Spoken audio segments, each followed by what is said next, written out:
Good afternoon বন্ধুরা, welcome to my channel Banashree cooking hub. চলে এসেছি একটি সাউথ ইন্ডিয়ান খাবার। এই বিউলির ডালের বিভিন্ন রকম পদ গরমে খেতে বেশ ভালোই লাগে, যেমন দই বড়া, ধোসা, ইডলি। ঠিক সেরকমই এটাও একটা বড়া রেসিপি, সেটা হচ্ছে মেদু বড়া, বা এটাকে আমরা অনেক সময় সম্বর বড়াও বলে থাকি। এই মেদু বড়াটা দেখতে যেমন সুন্দর, খেতেও ভীষণ সুন্দর হয়। অবশ্যই এটা কিভাবে বানিয়েছি সেটা আপনাদের সাথে শেয়ার করে নিচ্ছি। এখানে খোসা ছাড়ানো বিউলির ডাল আমি 2 কাপ মতো নিয়ে নিয়েছি। এটাকে জল দিয়ে একদম সুন্দরভাবে ক্লিন করে নিতে হবে। দেখুন, একদম জল দিয়ে সুন্দরভাবে ক্লিন করে নিয়েছি। এরপর এটাকে আরো কিছুটা জল দিয়ে 6 ঘন্টা মতন ভিজিয়ে রেখে দিতে হবে। আপনারা 6 ঘন্টার বেশিও রাখতে পারেন। দেখুন, 6 ঘন্টা পর এটা ফুলে গেছে এবং বেশ খানিকটা নরম হয়ে গেছে। এবার এটা মিক্সার গ্রাইন্ডার জারের মধ্যে আমি নিয়ে নেবো। ওটাকে গ্রাইন্ড করবো। গ্রাইন্ড করার আগে দিয়ে দিয়েছি সামান্য একটু আদা, লঙ্কা আর একটু মৌরিটা ব্যবহার করলে একটা খুব সুন্দর ফ্লেভার আসে। দেখুন, এটাকে আমি গ্রাইন্ড করে নিয়েছি। গ্রাইন্ড করার পর আমি এর মধ্যে একটু জোয়ান, একটু জিরে আর তার সঙ্গে দিয়ে দেবো সামান্য একটু হিং। হিঙের ফ্লেভারটা খুবই সুন্দর একটা টেস্ট বা স্মেল আনে। তার সাথে দিয়ে দেবো স্বাদ অনুযায়ী লবণ। আর এর সাথে একটু মুচমুচে করার জন্য মিশিয়ে নিতে হবে চালের গুঁড়ো। এখানে আমি 3 চামচের মতন চালের গুঁড়ো ব্যবহার করেছি। আর দিয়েছি একটু পেঁয়াজ। আপনারা নিরামিষ করতে চাইলে পেঁয়াজ ব্যবহার করবেন না। দেখুন, এটাকে খুব সুন্দরভাবে সবকিছু একসাথে মিশিয়ে নিয়েছি।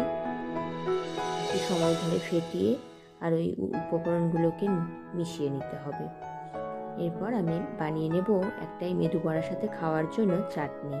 তার জন্য কড়াইয়ে খুব সামান্য একটু তেল দিয়েছি। তার সাথে দিয়ে দিয়েছি শুকনো লঙ্কা আর কয়েক কোয়া রসুন। আর দিয়ে দেবো একটু চানা ডাল। এই চানা ডাল আর দিয়ে দেবো তার সঙ্গে একটু কারি পাতা। চানা ডাল এবং কারি পাতা দেওয়ার পর এটাকে খুব সুন্দরভাবে একটু নাড়াচাড়া করে নিতে হবে। দেখুন, কারি পাতা, চানা ডাল আর পেঁয়াজ এই সমস্ত কিছু দিয়ে একটু সময় ধরে নাড়াচাড়া করে নিয়ে একটু ভেজে নিতে হবে। তারপরে বেশ খানিকটা টমেটো, মানে বড় সাইজের 2টো টমেটো এখানে কেটে অ্যাড করে দিয়েছি। এটাকেও একটু সময় ধরে ভালোভাবে নাড়াচাড়া করে নিতে হবে যতক্ষণ না এটা নরম হয়ে আসছে ততক্ষণ। দেখুন, এরপর এর সাথে আমি অ্যাড করে দেবো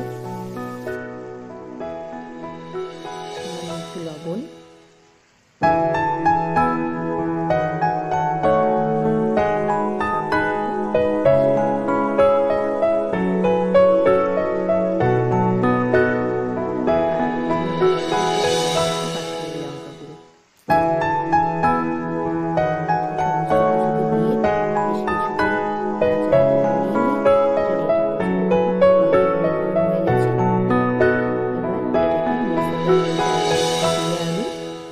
পেস্ট বানিয়ে নিলেই তৈরি হয়ে যাবে সম্বর বড়ার চাটনি। এই চাটনিটা দিয়ে সম্বর বড়া খেতে ভীষণই ভালো লাগে। সম্বর বড়া বানালে এই চাটনিটা সাথে বানিয়ে নিতে পারেন। দেখুন, এবার সম্বর বড়ার ব্যাটারটা এবার এটাকে কিভাবে আমি বানিয়ে নিচ্ছি সেটা দেখুন।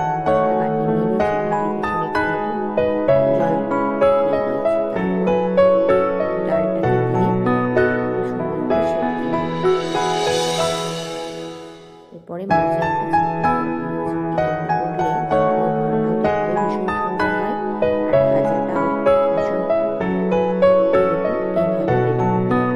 এরপর এটাকে আস্তে আস্তে তেলের উপর দিয়ে দিতে হবে। এভাবে একটু ঝাঁকিয়ে দিলে তেলের মধ্যে পড়ে যাবে। আর যদি না পড়ে তখন আপনাদের যে খুন্তিটা আছে সেই খুন্তিটার সাহায্যে এটাকে কাজটা অবশ্যই অতি সাবধানে করবেন। গায়ে ছিটে পাওয়ার একটা সম্ভাবনা থেকে থাকে।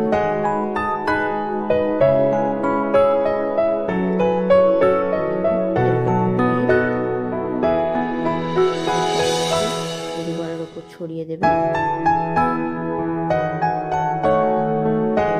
গোল্ডেন ব্রাউন হওয়া পর্যন্ত এটা ভেজে নিতে হবে। এটা অনেকটাই গোল্ডেন ব্রাউন হয়ে এসছে। এবার তুলে নেবেন। এবার আমি গোল্ডেন ব্রাউন করে ভেজে নিয়েছি। সমস্ত কড়াই এবার গোল্ডেন ব্রাউন করে ভেজে নেব।